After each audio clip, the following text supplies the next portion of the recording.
Would the princess be sad, relieved? How would she be tonight, now that all this is out? She is relieved that at last the lying is over, the masquerade is over, that the whole thing is out in the open. You think that's a possibility, that there'll be more revelations about third parties, despite what the palace says? The fact that the Camilla Gate tapes, the so-called Camilla Gate tapes, have not yet been published remains a sword of Damocles hanging over Prince Charles's head and could fatally damage his position. Fairy tales usually end at this point with the simple phrase, "They lived happily ever after." The Princess of Wales was a new kind of royal. A new word began to appear in the media's vocabulary, die-mania. The Princess of Wales has agreed to Prince Charles's request for a divorce. In some small way, I have been of service in return. The Princess of Wales has died in a car accident. At Buckingham Palace, telegrams of condolence have been arriving from leaders around the world.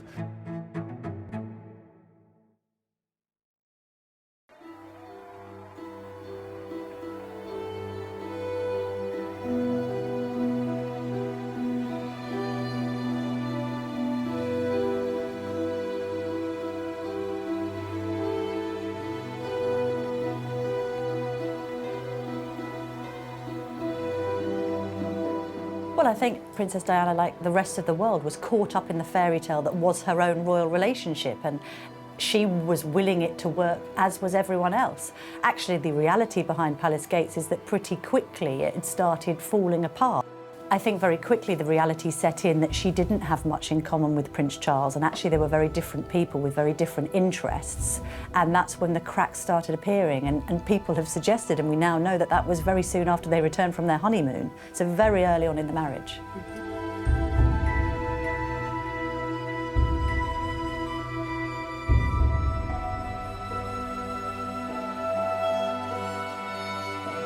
So he's basically a very kind and thoughtful and very sensitive person, and he just didn't understand somebody like Diana. She was much too young for him. Well, I used to say that Diana was a high school dropout and Charles was a university lecturer. I mean, Diana, they were so different, and obviously that can work very well, but she was very, very young, and she'd had no experience of life. And although she'd lived on the Sandringham estate and knew the royal family, she didn't really know the royal family. And unless she didn't really know what it would be like to be married into them.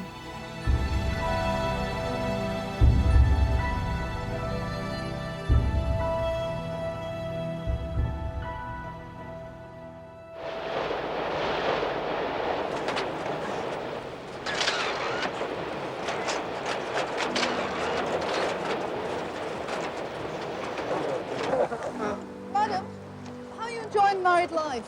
Highly recommend. How do you like Balmoral as a place? Lovely.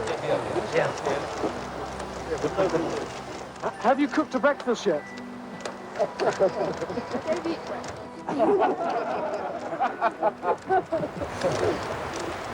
I think she thought it was all going to be sort of wonderful. So she'd been disappointed from the very beginning. And she had this vision of Charles, which wasn't really him at all. I mean, and then she started to find Charles very dull. And he found her stupid. I mean, she had a very quick wit, but she wasn't well read. She wasn't really educated, and Charles was highly educated. My years at Westheath were certainly very happy ones indeed. I made many friends who I often see, and in spite of what Miss Rudge and my other teachers may have thought at the time, I did actually learn something. So you would never have known by my O-level results. All his friends were much, much older. So he started to dump his friends. And Diana's friends were all much, much younger. And so they started to lead separate lives very, very early on.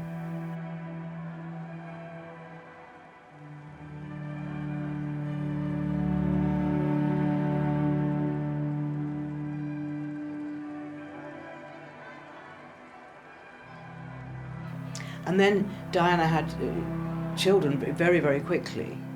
I mean, William was born in 82, and she'd only got married in 81. And she had a very difficult pregnancy with William. So she was, she was getting used to being royal. She was pregnant. The marriage wasn't quite what she imagined it, but she thought it would all be all right. So she was living on a dream, really.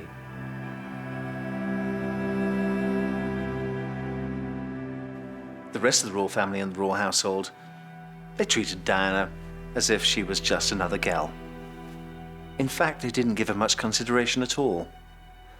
I did notice that one day, going through the drawing room, the old Queen Mother, she passed the magazine table and Diana's face was on the front of Hello Magazine or something.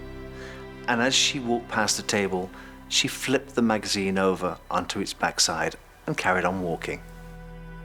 That to me said, she's not really accepted. They don't like it. She's beginning to outshine even the senior members of the royal family.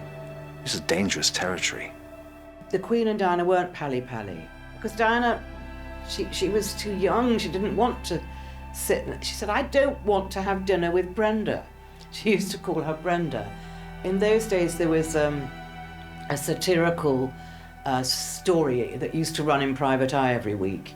And the Queen was Brenda, and I think Prince Philip was Stavros. But so Diana was very quick-witted, but she didn't want to have dinner with the Queen on her own, because she said, I wouldn't know what to say to her.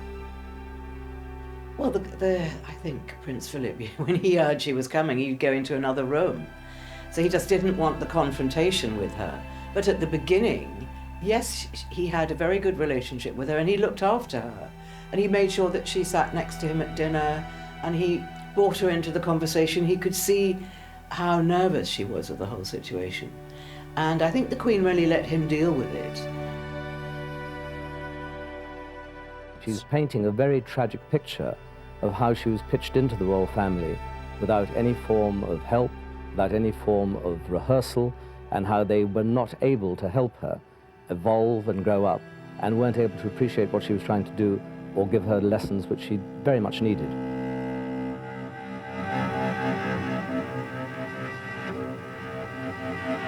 I think after Harry was born, the relationship seriously broke down. It was, it just hadn't worked out like both of them expected. And even before the wedding, Diana had serious doubts, and so did Charles.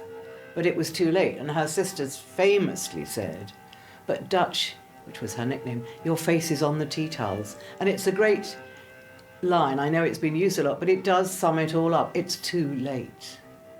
And Charles's friends, his close friends, warned him, this is not going to work, Charles.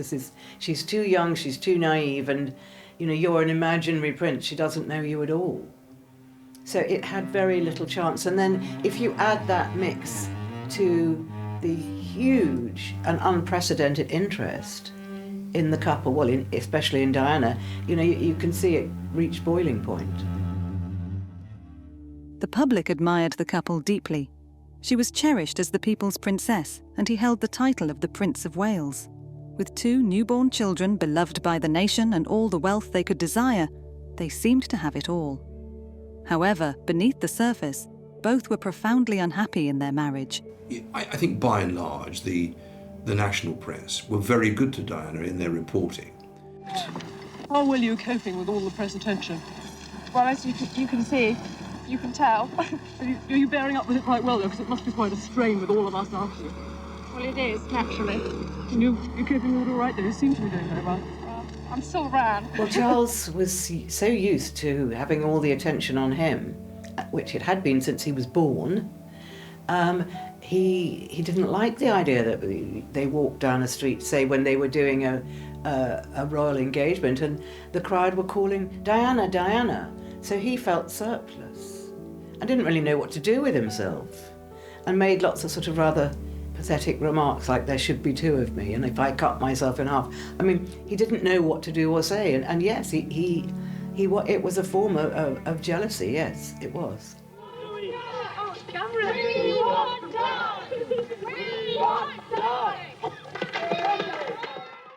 When love eluded them within their own marriage, both Charles and Diana sought affection outside of their household. They each became involved in extramarital relationships.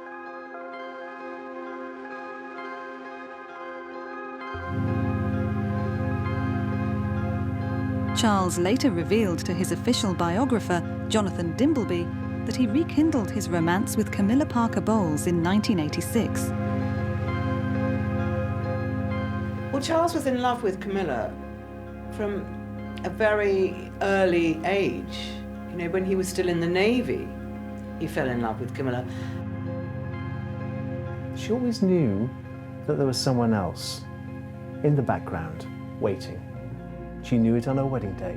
And again, if you look at the footage of Princess Diana walking down the aisle with her father, you will see her looking from side to side.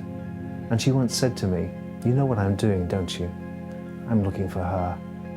And she was there. Even on my wedding day, she was sat there in the congregation.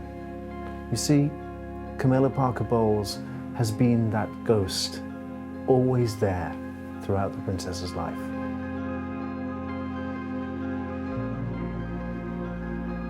Meanwhile, it's believed that Diana began her affair with Army Captain James Hewitt around a similar period. Hewitt gained public attention in 1986 when he crossed paths with Princess Diana at a party.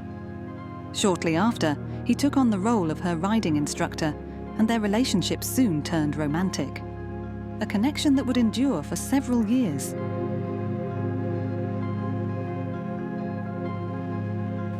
It was difficult for me to tread the path between Prince Charles and Princess Diana. Now, Diana arrived every weekend with the boys on Friday afternoon and left every Sunday. But someone else occupied that space in between. And I learned to serve two royal mistresses. One, Princess of Wales, and the other, Mrs. Parker Bowles. This was still a secret. I was keeping this secret from both the prince and the princess, until, of course, it became intolerable. Well, Camilla lived near Charles at Highgrove, and Charles used to see her on Sundays. So when Diana drove back to London, to Kensington Palace, Charles would be out at the other end of the drive, driving off to Camilla's house, or she would be coming to Highgrove. And Diana knew perfectly well this was happening.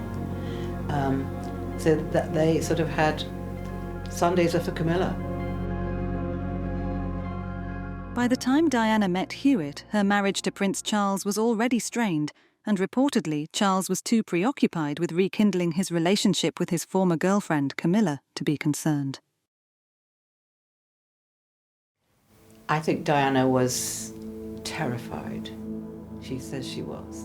And she looked for Charles. She was looking. They went to Annabel Goldsmith's house, beautiful house in Richmond, and it was a big party on probably on 3 or 4 floors, and she looked around, where's Charles, where's Charles? And then she realised that he must be downstairs on the lower level in the sort of basement area. And she went down there, and there they were. And then, you know, she obviously got this real anger, because you'd have to be very angry to do that, and brave. And she just confronted Camilla and said, you know, I'm not stupid, I know what's going on. So Camilla must have been completely taken aback. I mean, you don't expect that to happen.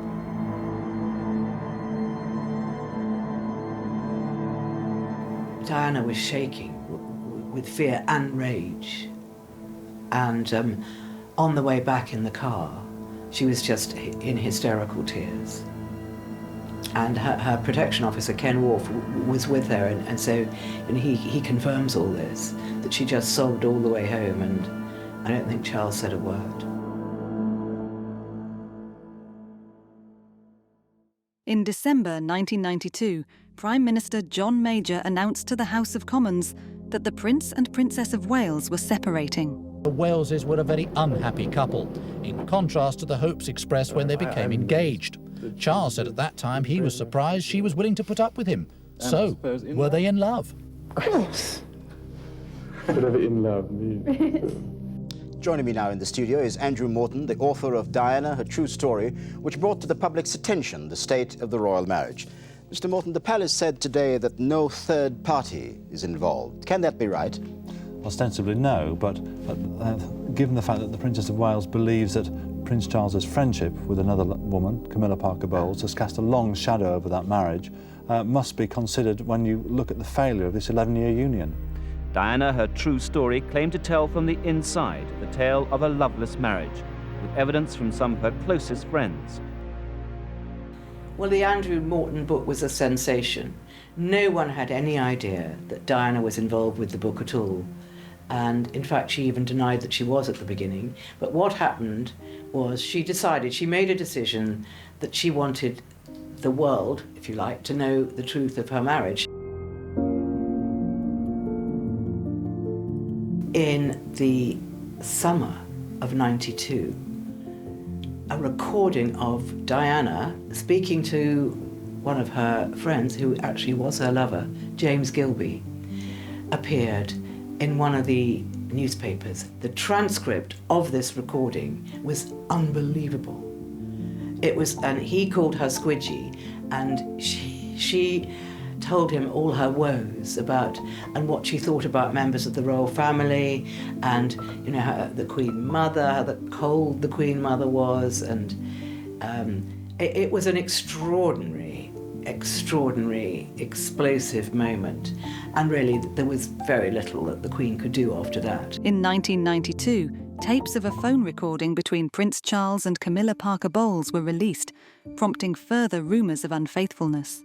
Thousands of copies of the magazine now being faxed around Britain, some editors are uneasy. Those in the know in London and the chattering classes and those with fax machines to Australia can know what's in it, but the rest of the country doesn't. Buckingham Palace tonight declined to comment on the contents of the magazine. There's been no comment from Mrs. Parker Bowles. In the past, her husband has dismissed such allegations as rubbish. He will have to soldier on, knowing that more revelations about his private life, his relationship with Camilla Parker Bowles, may well come out in the future. You think that's a possibility, that there'll be more revelations about third parties, despite what the palace says? The fact that the Camilla Gate tapes, the so-called Camilla Gate tapes, have not yet been published remains a sword of Damocles hanging over Prince Charles's head and could fatally damage his position. In an interview in 1994, Prince Charles admitted to committing adultery during his and Diana's marriage. Mrs. Parker Bowles is a great friend of mine. I have a large number of friends I'm terribly lucky to have.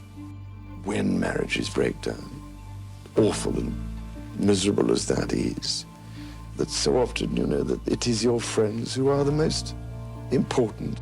The Prince of Wales had just been on TV to admit adultery with Camilla Parker Bowles, and the Princess that evening was due to go out to the Serpentine Gallery to see her old friend Lord Palumbo. The woman at the centre of these latest royal revelations, Camilla Parker Bowles, was today at home with her family in Wiltshire.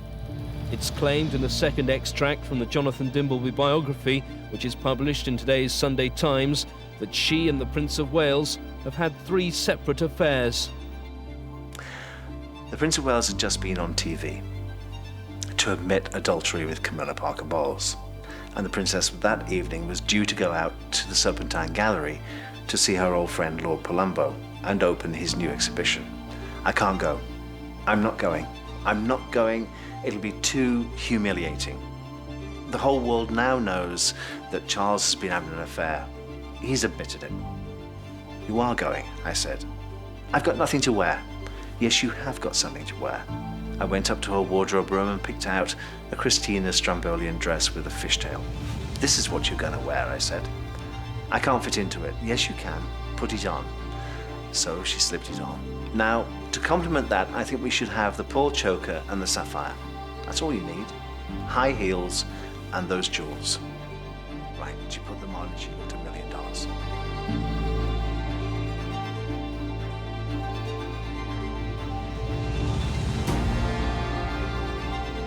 Remember, when you go out there, I said, you stride, you hold your head high, you smile, you engage, firm handshake. Say to yourself, I am Diana, Princess of Wales, and I am here to stay. I am the mother of the future King of England. Say it to yourself.